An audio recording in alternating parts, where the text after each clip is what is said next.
Actualité, madame, monsieur, bienvenue. Merci de suivre ce numéro de votre magazine. Au-delà de l'actualité, nous recevons monsieur Providence Lokouli. Il est activiste ancien du mouvement citoyen Filimbi, initiateur de la synergie citoyenne Archa. Il a mis en place une dynamique dénommée les sympathisants de Tony Kankou-Chikou pour la bonne gouvernance. Providence Lokouli, bienvenue. Merci d'avoir répondu à notre invitation. Merci Madame Gisèle, c'est pour moi une occasion de pouvoir saluer de milliers de téléspectateurs qui nous suivent de partout et dire un grand merci à votre équipe technique pour cette invitation, mais aussi saluer le millier de sympathisants de Tony Kankou-Chikou pour la bonne gouvernance de partout où il se trouve. Ok, avant d'en arriver à cette dynamique des sympathisants de Tony Kankou-Chikou pour la bonne gouvernance, alors il y a quelque chose qui m'a tiqué. Vous êtes un ancien du mouvement citoyen Filimbi. Un moment, ça faisait parler de lui, hein, ce mouvement citoyen. Ça existe toujours et pourquoi vous en faites plus partie? Le mouvement Filimbi existe toujours. D'ailleurs, pour nous autres, Filimbi, c'est un état d'esprit. Donc, vous le savez, nous sommes aujourd'hui, nous nous identifions comme des acteurs importants de cette alternance qui est arrivée en 2018. Nous avions manifesté, nous avions initié de nombreuses actions telles que Kabila dégage, telles que Kabila et Sili. Et aujourd'hui, un peu très fort là, hein, en train de passer le pouvoir. Effectivement, et aujourd'hui, le contexte a changé. Aujourd'hui, nous trouvons que la politique mise en place par le chef de l'État est en train de conduire notre pays vers un décollage, vers le développement, vers l'émergence, quand bien même que nous subissons quand même un complot de la part de certains impérialistes, mais en ayant une conscience, en étant jeune patriote, en tout cas, on ne peut que penser à soutenir les activités du chef de l'État.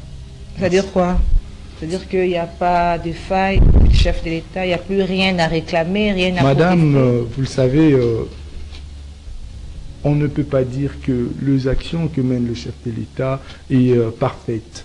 L'œuvre humaine a toujours des imperfections. Alors il faut dénoncer ces imperfections. Mais au moins, ça va l'aider. Au moins de cette bonne volonté que nous voyons en lui, des actions qu'il mène aujourd'hui nous rassurent que horizon 5-6 ans à venir, la RDC va avoir son décollage, parce que vous allez vous en souvenir que le chef de l'État a hérité un État quasiment moribond, un État qui était où l'armée était victime de mixage et de braquage.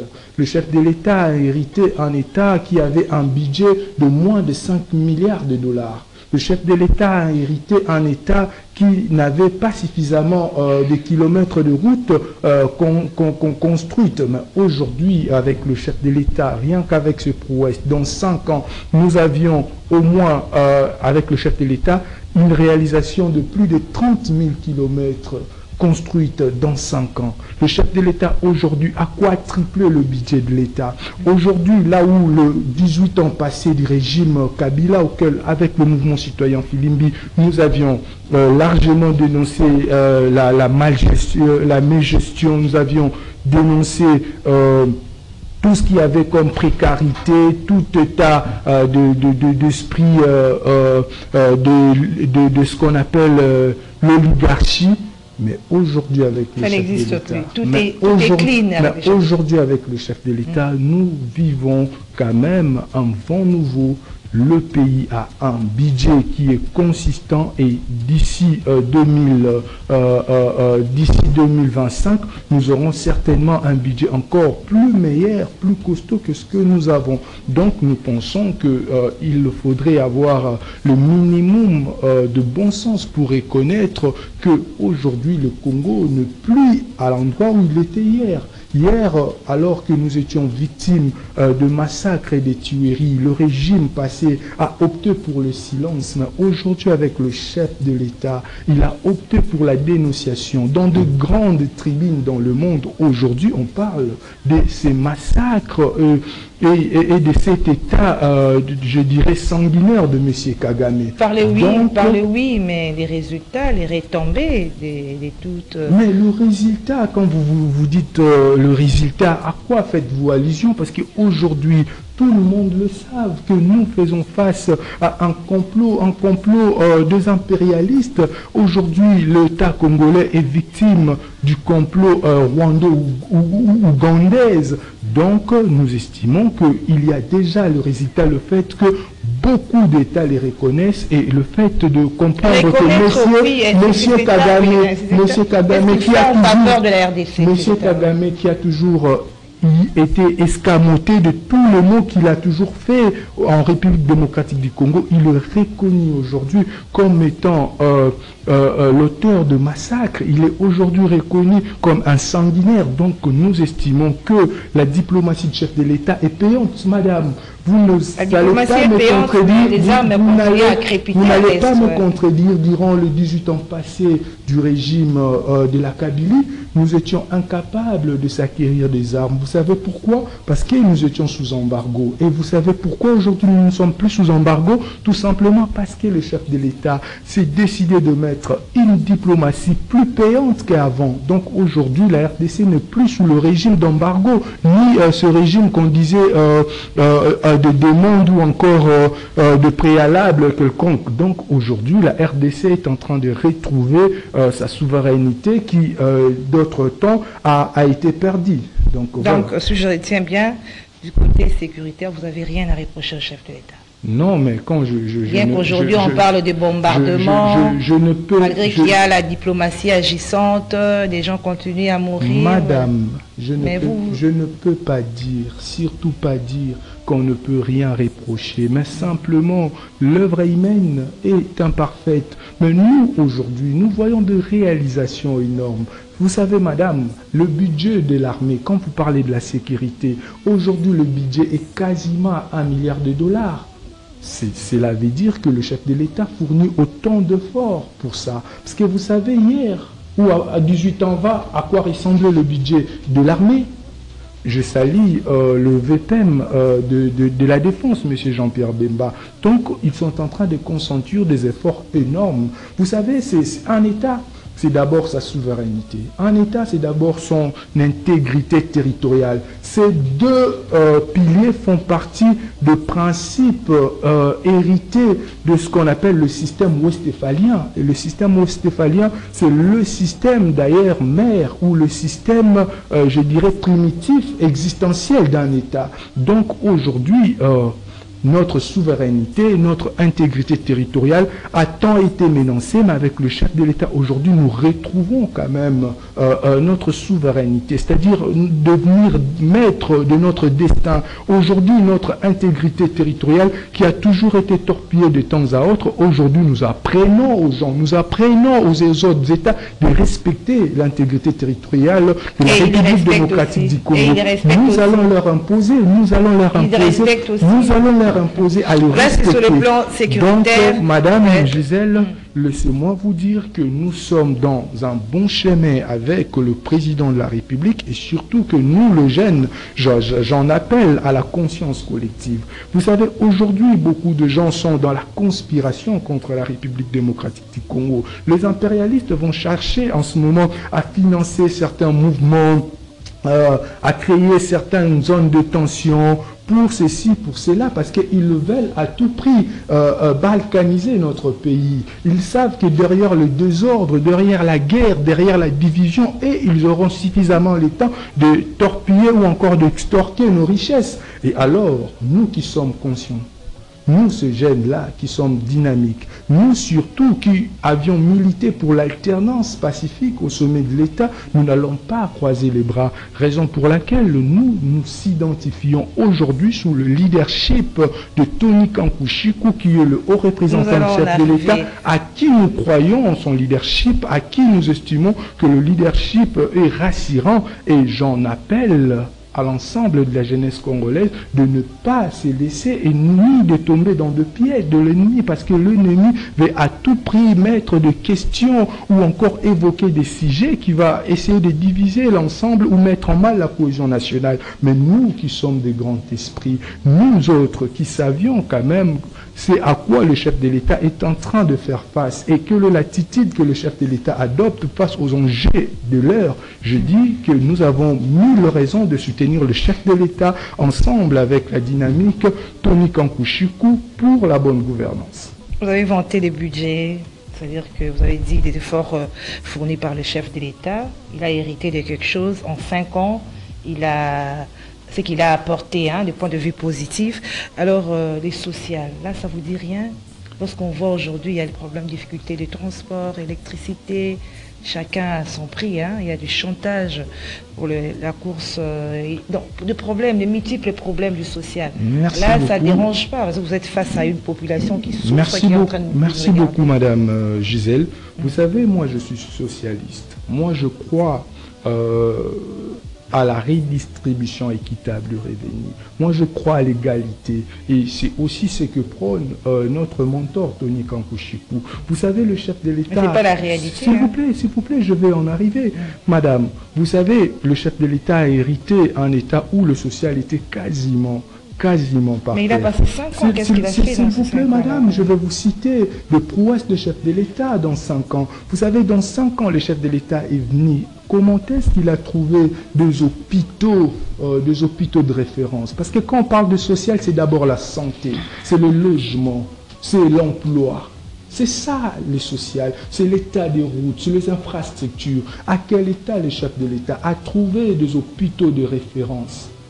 Aujourd'hui, nous le savons qu'avec le prouesse des chefs de l'État, avec sa bonne volonté, nous avons quand même Mamaemo qui est en train d'être modernisé. Nous avons d'autres hôpitaux déjà qu'on réhabilite. Mais s'il vous plaît, madame, voulez-vous que nous puissions mettre dans la poubelle Mamaemo que le régime de 18 ans, s'il vous plaît, le Mamaemo qui a été mis dans un état chaotique durant les 18 ans passés, et alors le bien appartient à l'État, Mamaemo. Mamaemo font partie des domaines de biens publics de l'État. Donc nous estimons que le chef de l'État avait tout à fait raison de commencer d'abord à réhabiliter Mamaemo, à mettre dans de différentes conditions, je dirais confortables, avant de penser à la construction de d'autres hôpitaux. Ce n'est pas seulement Mamaemo, il y a eu tant d'autres hôpitaux qui ont été, je dirais bien, réhabiliter des hôpitaux, je dirais des références dans des provinces. Tout ça, ce sont des prouesses des chefs de l'État. C'est-à-dire, en gros, vous voulez dire que... S'il vous plaît, madame, si aujourd'hui les Congolais ont accès aux soins de santé de manière équitable, de qualité, c'est ça le social. Et alors, quand le chef de l'État est en train de réhabiliter des hôpitaux de référence, c'est pour que le Congolais ait accès quand même aux soins de santé de qualité, madame. Vous savez, de denrées alimentaires, tout à fait. Aujourd'hui, la RDC est un État qui était dans des situations où on ne savait pas circuler ou encore... je dirais qu'il y avait vraiment des tas de routes ne répondaient pas suffisamment à ce que le commerçant puisse quand même circuler avec toute sécurité, avec des denrées alimentaires, madame. Le chef de l'État, dans moins de 5 ans, a construit plus de 30 000 kilomètres.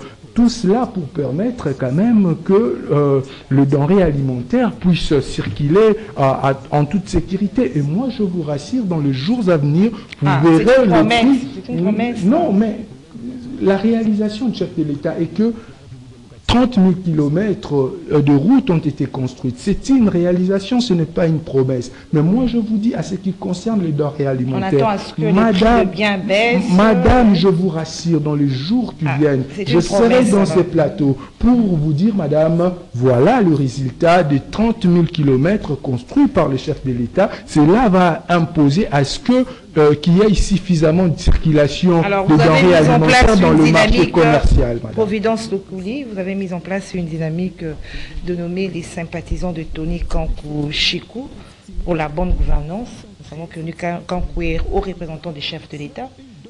Effectivement. Pourquoi vous avez mis en place cette...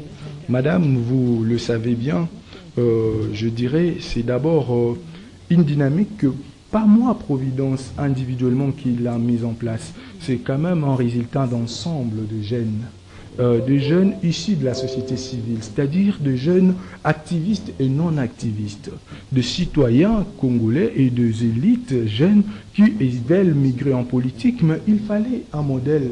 Il fallait quelqu'un qui inspire confiance. C'est Tony Kankou, votre modèle. Et en suivi quand même quelque part les actions de l'excellence Tony Kankou Chikou. Comme quoi Effectivement, nous nous sommes, madame, nous nous sommes rendus compte que c'est vraiment une autorité de référence pour nous.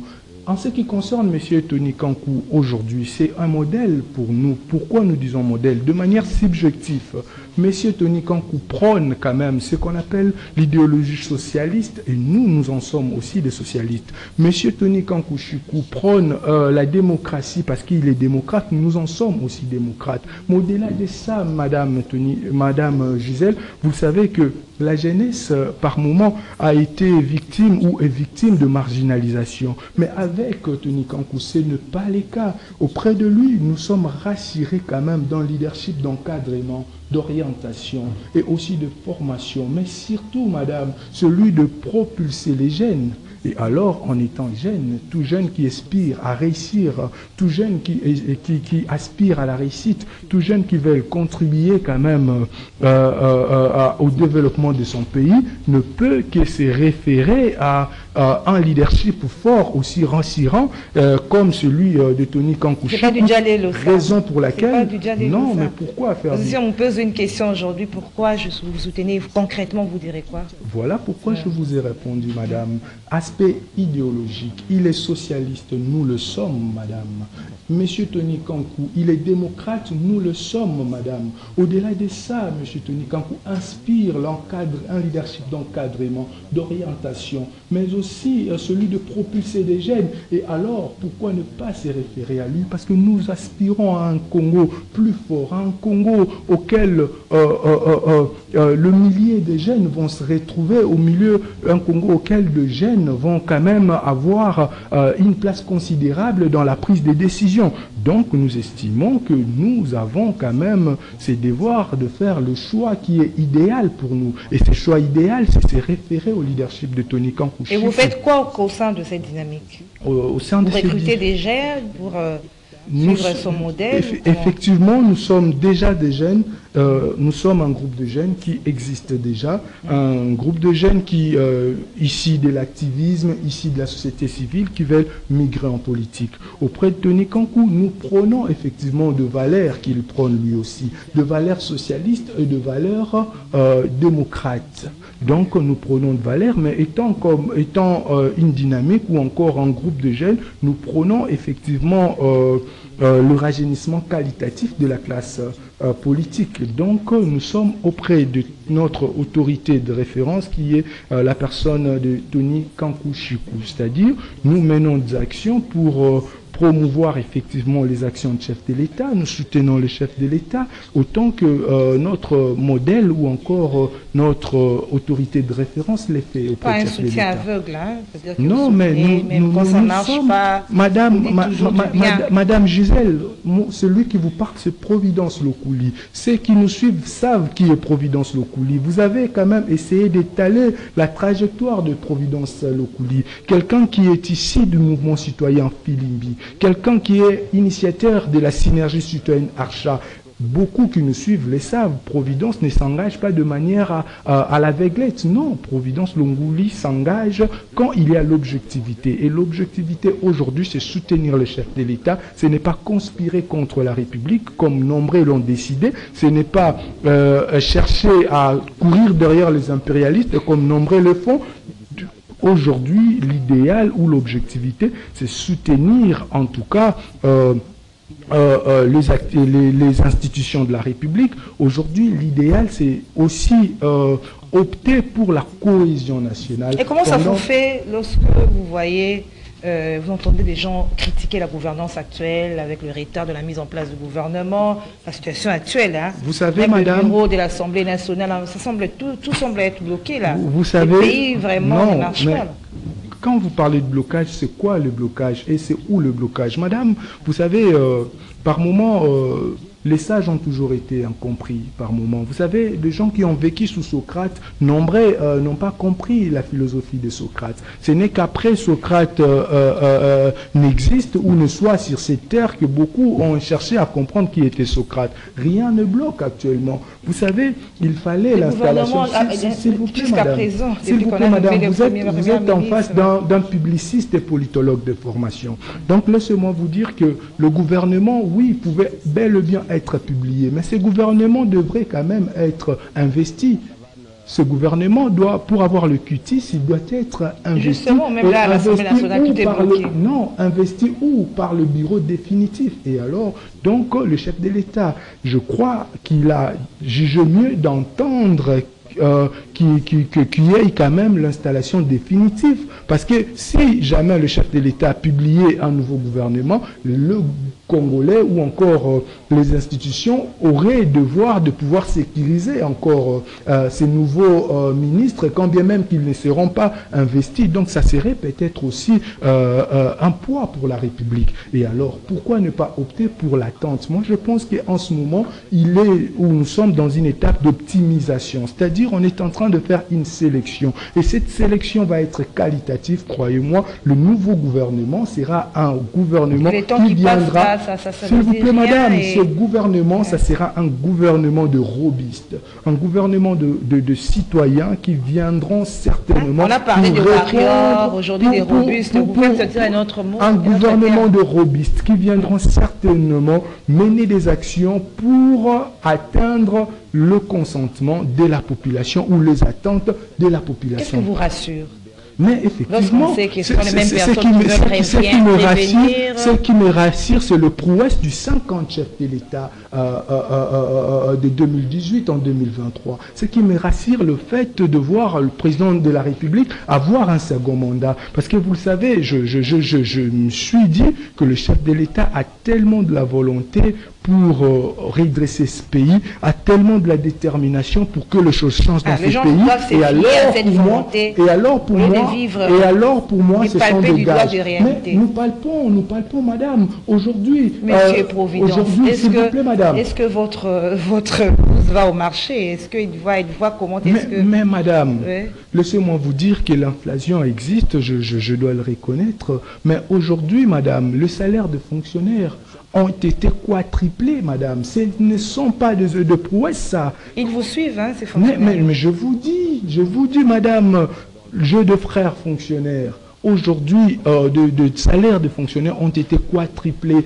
Le régime passé avait installé de personnes fictives. Aujourd'hui, ces personnes fictives ont été raillées de la liste. Laissez-moi vous dire que ce sont de prouesses des chefs de l'État. Les gens se sont habitués d'être quand même dans ce qu'on appelle une culture de la délinquance financière. Aujourd'hui, avec le chef de l'État, avec l'IGF, quand vous osez, vous serez quand même devant votre juge naturel pour tirer des conséquences de droit sur l'acte de la délinquance financière. Donc pour vous dire qu'aujourd'hui avec le chef de l'État, sa bonne volonté et aussi surtout sa philosophie politique nous rassure que nous avons un 5 ans meilleur devant nous, un 5 ans rempli d'espoir, un 5 ans rempli de solutions de problèmes de Congolais, madame. Voilà. Alors, aujourd'hui, il y a le débat sur le changement de la Constitution. Si le pays ne décolle pas, pour certaines personnes, c'est parce qu'il y a la Constitution qui bloque certains articles qu'on doit vraiment changer. Qu'est-ce que vous pensez de ce débat-là? Madame, je pense que c'est vraiment un sujet extrêmement sensible. Mais en étant jeune, en étant un acteur quand même important dans cette société, je me vais de ces devoirs de mettre quelques mots, madame. Laissez-moi vous dire que la révision constitutionnelle est constitutionnelle. la révision constitutionnelle n'est pas un tabou, madame. L'article, je crois, 218 précise la conditionnalité de la révision constitutionnelle. Donc, pour vous dire qu'aujourd'hui, si on estime que la Constitution doit être révisée, il suffit de respecter la procédure, madame. Vous savez, la Constitution, ce n'est pas une œuvre divine, non, c'est une œuvre humaine. Donc, en étant une œuvre humaine, il y a des imperfections. Des imperfections ne manquent jamais. Et surtout que la société est évolutive, madame. Donc, j'estime que la Constitution a été certainement rédigée ou encore conçue par rapport au contexte de 2003 et 2006, certainement allant de 1998, mais aujourd'hui le contexte n'est plus le même, madame. C'est-à-dire qu'aujourd'hui, si quelque chose bloque au pays, s'il y a des... Non, mais qui vous a dit que si quelque chose est bloqué, c'est la Constitution dans son entièreté? Non, mais la Constitution aussi a prévu certaines institutions qui aujourd'hui se révèlent, qui se décèlent de plus en plus budgétivores. Il n'y a pas quelque chose derrière cette idée de révision de la Constitution. De plus en plus budgétivore, madame. Et si nous estimons que le système semi-présidentiel auquel la Constitution de 2006 a mis en place ne correspond plus au destin du Congolais, madame, que devons-nous faire? Mais il y a quand même quelque chose de très important dans tout ça. Nous pouvons philosopher. Nous pouvons palabrer, nous pouvons avoir de très bonnes idées ou de mauvaises idées, mais il faut le retenir que dans ce qui concerne la révision constitutionnelle, parce que c'est le pacte social, c'est le peuple qui décide via le référendum. Vous pouvez avoir de très belles idées ou encore de mauvaises idées, mais si le peuple dit non, madame, que pouvez-vous faire? Et surtout que je suis un jeune démocrate et socialiste, je suis attaché à la décision du peuple, je suis attaché à un destin meilleur du peuple et je me soumets certainement à la loi de la majorité. Et le chef de l'État l'a dit que ne faites pas de lui un dictateur. Donc, croyez-moi, si jamais ce projet de la révision constitutionnelle serait mis en exergue par le bureau définitif, croyez-moi que c'est le peuple qui va trancher. Il n'y a pas une idée derrière. Mais quelle idée si derrière ça, peut-être de se maintenir au pouvoir, de rallonger les mandats. L'idée si ce n'est que celle de rendre la vie plus confortable aux Congolais,